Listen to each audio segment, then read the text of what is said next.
नमस्कार दोस्तों। आज मैं जेमिनी के दूसरे क्लास के लिए उपस्थित हूँ।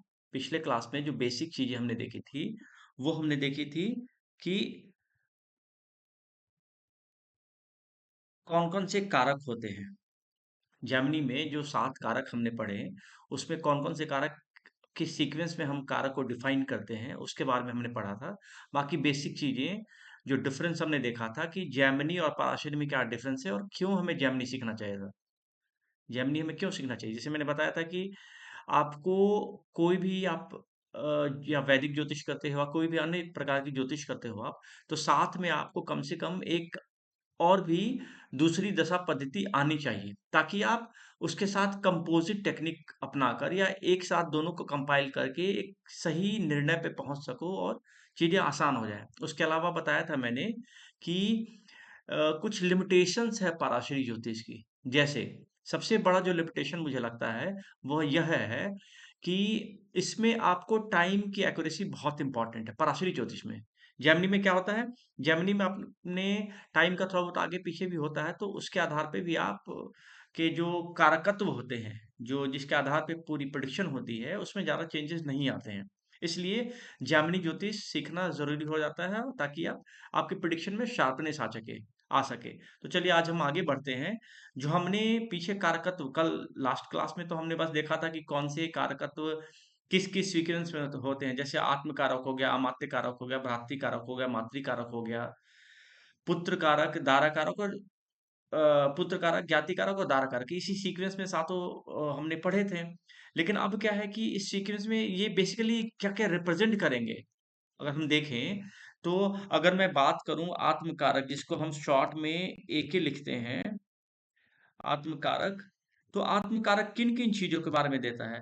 तो आत्म कारक से आप उन सारी चीज़ों को समझ सकते हो जैसे हम लग्न से देखते हैं। लग्न से जो फीचर आते हैं हमारे, वही सारी चीज़ें हम आत्म कारक से भी देख सकते हैं। जैसे मान लो कि लग्न हमारा क्या है? लग्न सोल है, हमारी आत्मा है। तो इन सब चीज़ों को हम आत्मकारक से ही देखेंगे। आत्मकारक कौन होगा? तो वैसे प्लैनेट जो कि डिग्री में सबसे ज़्यादा होंगे, उन्हें हम आत्मकारक के रूप में देखते हैं। ठीक है? तो जो भी प्लैनेट अगर आपको आपके बारे में पता करना है कि आपका बिहेवियर कैसा होगा, आप क्या सोचते हो, तो वो हम आत्मकारक से देखेंगे। उसके अलावा आपके शरीर के बारे में आपके शरीर के बारे में हमें देखना हो तो आत्मकारक से देखेंगे, आपका डिलडॉल कैसा होगा, जो बाह्य आवरण जो आपका है, जो बॉडी फीचर आपके हैं, वो कैसे होंगे आपके, तो ये सारा हम आत्मकारक से ही देखते हैं। उसके अलावा आपका अपीयरेंस कैसा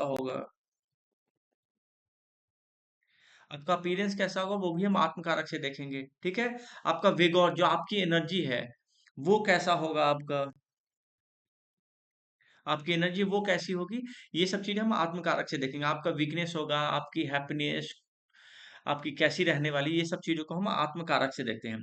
अगर हम वैसे बात करें तो अ, ज्योतिष के हिसाब से, पराशरी ज्योतिष के हिसाब से तो आत्मकारक आपका फर्स्ट हाउस को रिप्रेजेंट करेगा। अब यहाँ पे देखो, हर एक जो सातों कारक हम पढ़ने वाले हैं, ये सातों कारक किसी न किसी भाव को रिप्रेजेंट करेंगे। तभी तो आपका प्रेडिक्शन सही होगा, पूरा होगा। अब सोचो कि आपके पास टोटल 12 भाव हैं, लेकिन जो कारक हमारे पास हैं, जो ग्रह के रूप में जो कारक हमें प्रदान किए गए हैं जैमिनी ज्योतिष में, वो केवल 7 हैं। तो अब सोचो कि आप 12 भाव के कारक हमें कैसे डिफाइन करेंगे हम? उसके लिए यहाँ पे सिंपल सा है कि हर एक मतलब कुछ न कुछ कारकत्व ऐसे हैं, कुछ न कुछ प्लैनेट ऐसे हैं जो कारक है, आत्म कारक, अमात्य कारक, इनके पास 2-2 3-3 हाउसेस के कारकत्व भी हैं। जैसे आत्म कारक की बात करूँ मैं तो आत्म कारक लग्न को रिप्रेजेंट करता है। अमात्य कारक आपके प्रोफ़ेशन के बारे में बताएगा, आपके वेल्थ के बारे में बताएगा, इवन एजुकेशन के बारे में भी देखना है तो हम अमात्य कारक से देखेंगे। पुत्र कारक से भी हम एजुकेशन के बारे में देखते हैं। तो ऐसे कई सारे कारक हैं जो एक से ज़्यादा हाउसेस को रिप्रेजेंट करते हैं। वो हम आगे देखेंगे चीज़ें आपको धीरे-धीरे सारी चीज़ें क्लियर हो जाएँगी, किस भाव से जैसे हम पाराशरी ज्योतिष में भाव से देखते हैं कि इस भाव से हमें जैसे मान लो कि 4th हाउस से देखना हमें माता के बारे में देखना है, गाड़ी बंगला के बारे में देखना है। तो जैसे 4th हाउस से जिन-जिन चीज़ों के बारे में हम देखते हैं, वही सारी चीज़ें हमारे जो चौथे नंबर का जो कारकत्व होगा। जैसे मातृकारक होगा, उससे हम वो उन सारी चीजों को देखेंगे। तो यहाँ पे अब मान लो कि आत्मकारक का हमने देख लिया, अब हम बात करते हैं अमात्य कारक। अमात्य कारक जैमिनी ज्योतिष में खास करके बहुत ज्यादा इंपॉर्टेंस रखता है, क्योंकि प्रोफेशन के बारे में कई सारी चीजें ना अमात्य कारक में से बिल्कुल परफेक्ट बैठती है। इसीलिए इस मामले में मतलब प्रोफेशन के बारे में प्रिडिक्शन के मामले में जैमिनी ज्योतिष को मैं ज्यादा अच्छा मानता हूं मैं। तो अभी आइए हम देखते हैं अमात्य कारक, जिसको शॉर्ट में एएम के लिख सकते हैं हम। यह सेकंड हाईएस्ट डिग्री का आप बोल सकते हो, सेकंड हाईएस्ट,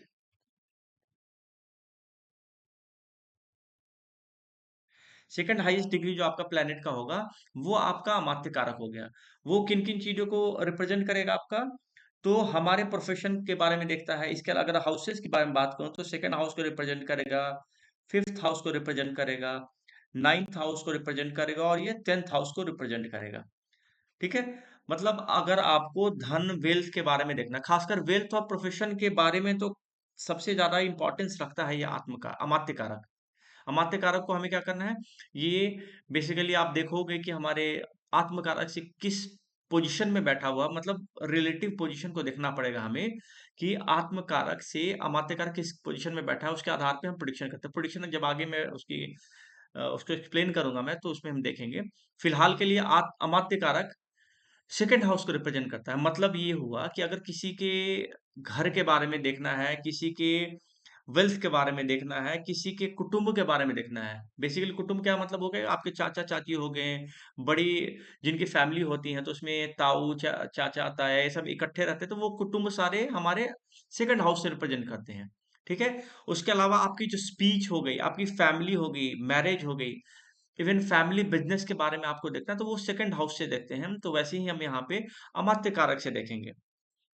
ठीक है, अब अगर यहाँ बात करूं मैं, तो केवल अमात्य कारक के लिए केवल सेकंड हाउस ही, अगर सेकंड हाउस के बारे में देखना, तो केवल अमात्य कारक ही ऐसा कारक है जो उसको रिप्रेजेंट करेगा। बाकी और भी कई सारे हाउसेज है जिसके लिए एक से ज्यादा कारक हमारे पास हैं। जैसे एजुकेशन की बात कर रहा हूं मैं, अगर फिफ्थ हाउस के लिए देखें हम एजुकेशन के लिए, तो एजुकेशन के लिए अमात्य कारक को भी देखते हैं और पुत्र कारक से भी हम एजुकेशन देखते हैं। लेकिन अगर हम सेकंड हाउस की बात करें, वेल्थ की बात करें, तो वेल्थ के लिए केवल हमें अमात्य कारक को ही लेके चलना है। ठीक है, तो ये सारी चीजें हमारी अमात्य कारक से रिलेटेड थी। अब इसके बाद अगर फिफ्थ हाउस की बात करूं, तो जैसे मैंने बताया था कि एजुकेशन के लिए हम अमात्य कारक से भी देखते हैं और पुत्र कारक से भी देखते हैं। ठीक है, अब एक थोड़ा एक डिफरेंस देखो आप कि हम किन किन भाव से कौन कौन से एजुकेशन देखते हैं। जैसे देखो, सेकंड हाउस हमारे बिल्कुल प्राइमरी एजुकेशन को रिप्रेजेंट करता है, प्राइमरी एजुकेशन को रिप्रेजेंट करता है सेकंड हाउस। प्राइमरी एजुकेशन मतलब घर के जो संस्कार होते हैं उसके बारे में आपको रिप्रेजेंट करेगा। और जेमिनी ज्योतिष में ज्यादातर जो एजुकेशन से रिलेटेड जो योग दिए गए हैं ना, जो कॉम्बिनेशन दिए गए हैं, वो फिफ्थ हाउस से रिलेटेड दिए गए हैं। और फिफ्थ हाउस को हम मान के चलो कि आपको जो ग्रेजुएशन तक की जो पढ़ाई है आपको, उसको आपको फिफ्थ हाउस से लेना है। मतलब क्लास मान लो कि 11th के बाद 11 12 और ग्रेजुएशन तक की जो पढ़ाई आपकी है उसको हमें फिफ्थ हाउस से लेना है। ठीक है, इसके अलावा आपका प्रोजनी बच्चे से रिलेटेड जो चीजें हैं उसको भी हमें इसी हाउस से लेना है, यानी कि अमात्य कारक से ही लेना है। ठीक है, इसके बाद आपका नॉलेज हो गया, रॉयलिटी हो गई, आपकी अथॉरिटी हो गया, rise and fall in position भी आपको अमात्य कारक से ही पता चलेगा। और या फिर उसको फिफ्थ हाउस से भी उसको देख सकते हो आप। और आपको कोई मान लो मिनिस्ट्रियल पद मिलना है नहीं मिलना, वो सारी चीजें हम अमात्य कारक से ही देखते हैं। ठीक है, उसके अलावा किसी पोस्ट से हटाए जाने के लिए भी अगर देखना है तो अमात्य कारक से देख सकते हैं। जैसे हम फिफ्थ हाउस से देखते हैं, वैसे हम अमात्य कारक से भी देख सकते हैं।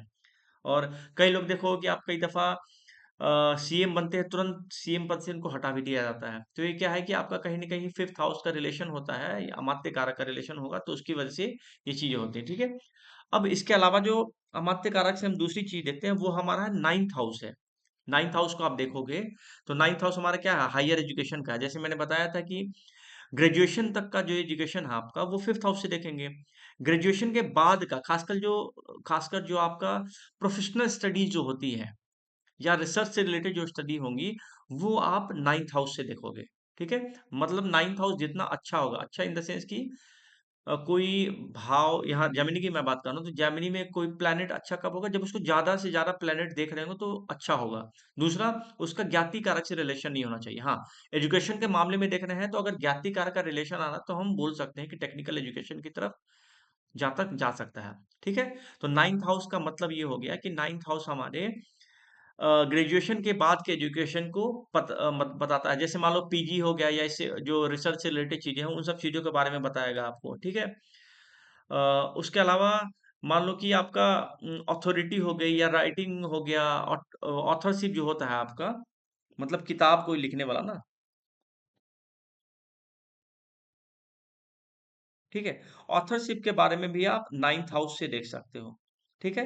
या इवन कोई बुक प्रिंट होना है, उससे रिलेटेड चीज़ों के बारे में देखते हैं, राइटर के बारे में देखते हैं, आपके फॉर्च्यून के बारे में देखते हैं, बुक लिखने के बारे में आपको है, इवन प्रिंट का भी हम ना 9th हाउस से ही देखते हैं। तो इन सारी चीज़ों को हम 9th हाउस का मतलब हो गया कि हम यहाँ पे बात करें अमात्य कारक का, तो अमात्य कारक इन सब चीज़ों को रिप्रेजेंट करेगा। इसके बाद जो सबसे इम्पोर्टेंट होता है अमात्य कारक इस जेमिनी ज्योतिष में, जिस चीज के लिए सबसे इम्पोर्टेंट माना जाता है वो आपका प्रोफेशन है। मतलब किसी की भी प्रोफेशन के बारे में आपको पता करना है तो आप उसको अमात्य कारक से ही रिप्रेजेंट करोगे या अमात्य कारक की कंडीशन के हिसाब से ही बताओगे। या मान लो कि किसी का ट्रांसफर होना है, प्रमोशन होना है, तो जो दशा चल रही है, दश यहाँ चूंकि देखो राशि की दशा होती है, तो जिस राशि की दशा चल रही होगी उससे अगर 10th में आपका अमात्य कारक आ जाता है, या राशि जिसकी दशा चल रही है, दशा राशि है, उस पर अगर अमात्य कारक की दृष्टि है, तो आप बता सकते हो कि ऐसे टाइम पे उस व्यक्ति का प्रोफेशन लग सकता है या प्रोफेशन में अच्छे मुकाम तक पहुंच सकता है। उसके अलावा देखें हम तो रॉयल्टी से रिलेटेड चीजें हो गई आपकी, फिर जहाँ पे आप रहते हो उससे रिलेटेड चीजें हो गई, आपका ऑनर होगा, सोसाइटी में आपकी कितनी इज्जत रहेगी वो हो गया, प्रोफेशन में कितना आप राइज करोगे, कितना फॉल करोगे, वो सब चीजों को हम अमात्य कारक से देखते हैं। ठीक है? इसका अथॉरिटी आपको क्या मिलने वाली है, कई लोग होता है ना जैसे आईएएस बन जाते हैं, बट अथॉरिटी कभी कहीं नहीं मिलती है।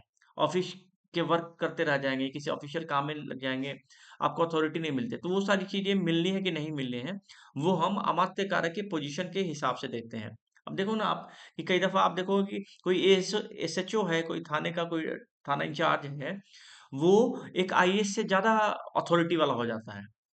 तो ये सब पोजीशन पे डिपेंड करते हैं अमात्य कारक के। अमात्य कारक की पोजीशन जितनी अच्छी होगी उसके आधार पे हम इसको डिसाइड करते हैं। उसके अलावा आपका जो पिलग्रिमेज है वो आपको 9th हाउस से भी देखते हैं और 10th हाउस से भी इसको हम देख सकते हैं। तो ये बेसिकली आपका अमात्य कारक से रिलेटेड चीजों के बारे में था। तो आज के लिए हम इतना ही रखते हैं कि आत्म कारक और अमात्य कारक से रिलेटेड चीजें क्या क्या हैं उसके बारे में। अब जब हम आगे जो नेक्स्ट हमारी क्लास होगी उसमें हम देखेंगे कि अ, बाकी जो भ्रातृ कारक हो गया वो किन-किन हाउसेस को रिप्रेजेंट करता है। इसके बाद मातृ कारक हो गया आपका, पुत्र कारक, ज्ञाति कारक और दारा कारक कैसे-कैसे हैं। तो कल जो हमारी नेक्स्ट क्लास होगी उसमें हम बाकी सारे कारकत्वों को देखकर कारकत्व से रिलेटेड चीज़ें हमारी फिनिश हो जाएँगी। उसके बाद हम आगे चलेंगे तो उसमें हम देखेंगे कि कैसे हमारी दशाएँ कैसे काम करती हैं, दशा का सीक्वेंस कैसे होता है, दशा चरदशा की बात कर रहा हूँ मैं, चरदशा कैसे निकालते हैं, इन सब चीज़ों के बारे में हम डिस्कशन करेंगे। तो अभी तक बने रहने के लिए इस चैनल एस्ट्रो वेदवानी पे बहुत-बहुत धन्यवाद। अगर अभी तक आपने सब्सक्राइब नहीं किया है चैनल को तो सब्सक्राइब कर लें, क्योंकि आगे और भी कई सारे वीडियो आने वाले हैं जो आपके लिए काफ़ी फ़ायदेमंद रहेंगे। थैंक यू, धन्यवाद, जय हिंद।